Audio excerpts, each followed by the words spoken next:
tip to let the folks know you got today.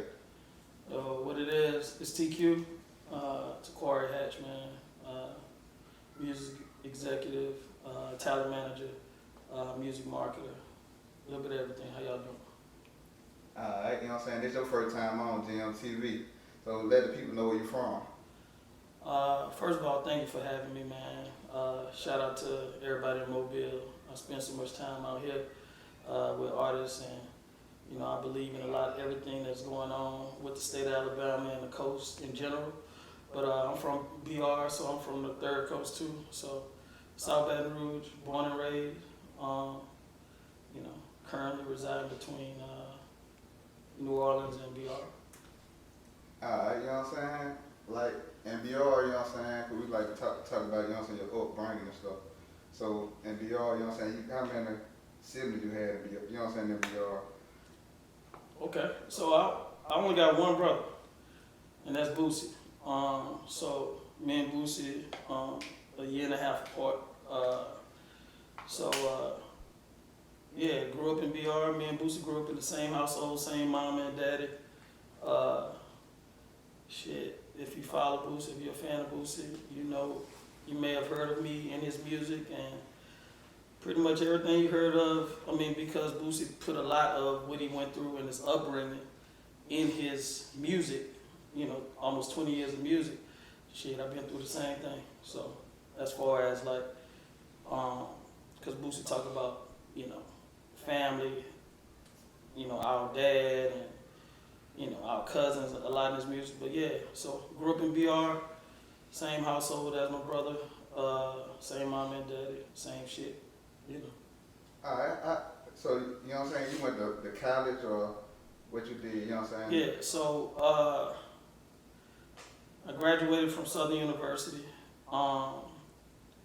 went to school for business marketing, which is, you know, what led me to managing Boosie. It just kind of made sense when he kind of started getting motion, like in a region, like throughout the South, that whole chilling circuit. I was like almost out of school and going to school for business marketing, business management. So that's why it kind of made sense for me to take on a management role when he was just getting started with like Boosie and Webby all that time. So how many years apart y'all been? Like 1.5, like literally. You the older brother or the younger brother? Older. Okay, man. Alright, you know what I'm saying? So when you got, so you went to Southern, then you got your degree, and then you just came back and, you know what I'm saying, started the family business, or nah. you had somebody before Boosie? Nah, because it wasn't like the money when I first got on the road with Boosie, the money wasn't like that to be just like that's the only thing I'm doing. So but in college, so in my fraternity, a lot of people know that I'm a member of Kappa Alpha Psi. So while in college, I was hosting parties. I started throwing parties. So as far as like music and entertainment, I always had my own motion. You know what I'm saying? I always had my own motion on the yard, and you know, being from Baton Rouge and going to school in Baton Rouge, that's that extra where I had a lot of it just you know, like if you go to school somewhere and you own and it continues through high school, you know what I'm saying, to college, it kind of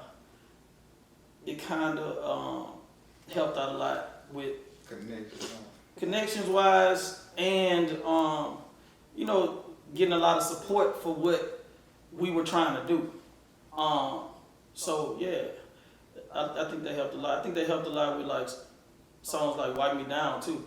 Like me, I mean, if anybody watching this and you know anything about Greek fraternities and stuff like that, you know that "Wipe Me Down" is the Kappa song. It's the Kappa song, and been that Kappa song for a minute.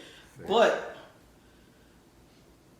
I think a lot of that is because of when Boosie came out, I throw the Kappa sign like my motherfucking brother. So by the time "Wipe Me Down" came out, shit, I was still moving around, going to homecomings and, you know, fucking with different campuses, and they like, you know, that's Boosie brother.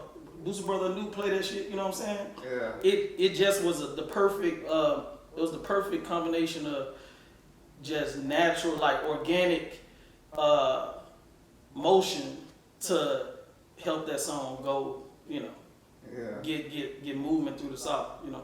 Yeah, 'cause they still doing that thing. To this day, you know what I'm saying? But I ain't gonna lie, I'm about 25. My relationship with like different schools and campuses, like I think probably about 25% of it. But I am not saying I'm the reason that song blew up. Shout out to Trill Entertainment, fucking Atlantic Records, Asylum, all of that shit, man. There's so many people that played a part in Boosie's success, Webb's success, everybody's success. That's one thing when I talk to people about making it in how artists make it. Ain't no artist self-made. Ain't no artist self-made. The only artist that could possibly be self-made is an artist that record himself, produce all his beats. You know what I'm saying? Put up his own money. So I am not saying that I am the reason that Wipe It Down went crazy, or it's such a staple in, you know, HBCU history, but I played a small part in that. All right, you just emphasized that, you know what I'm saying? You need a team to make it in the, you know what I'm saying, Ghana. Yeah. You know what I'm saying? So, when you did like the labels, what happened with the first label situation with Boosie? Like, was you there when he was Bad at Entertainment? You talking about when he was just Boosie's deals with, for him as a solo artist, or you talking about with solo artist? I was there from when Boosie went to Trip.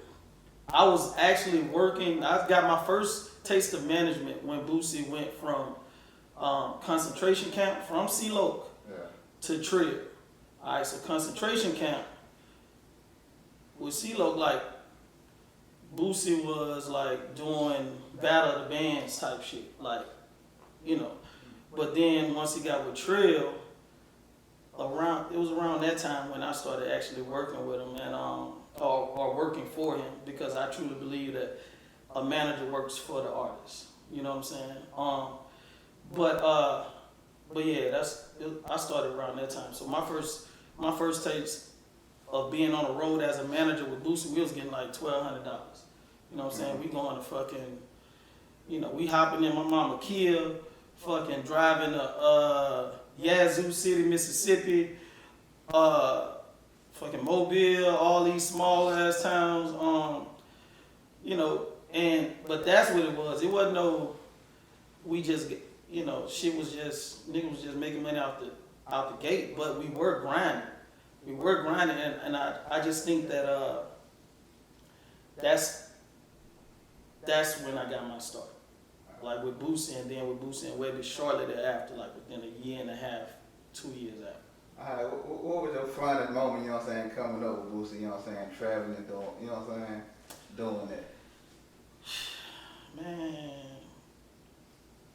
I would have to put it around music, man. Like I don't think we knew we was a musical family when we was little, but when I look back on, like, you know, the funny shit used to be fucking singing Jodeci and fucking making tapes and, you know, the same shit that y'all see. Yeah. Really just singing fucking R&B and shit like that. The shit that y'all see Boosie doing online and all that shit, man, that's the shit we used to do when we was little, bro. But like a natural entertainer type. Yeah, natural entertainment. Natural entertainer. But a lot of shit revolved around music as far as like funny and shit. Right. But yeah. Alright.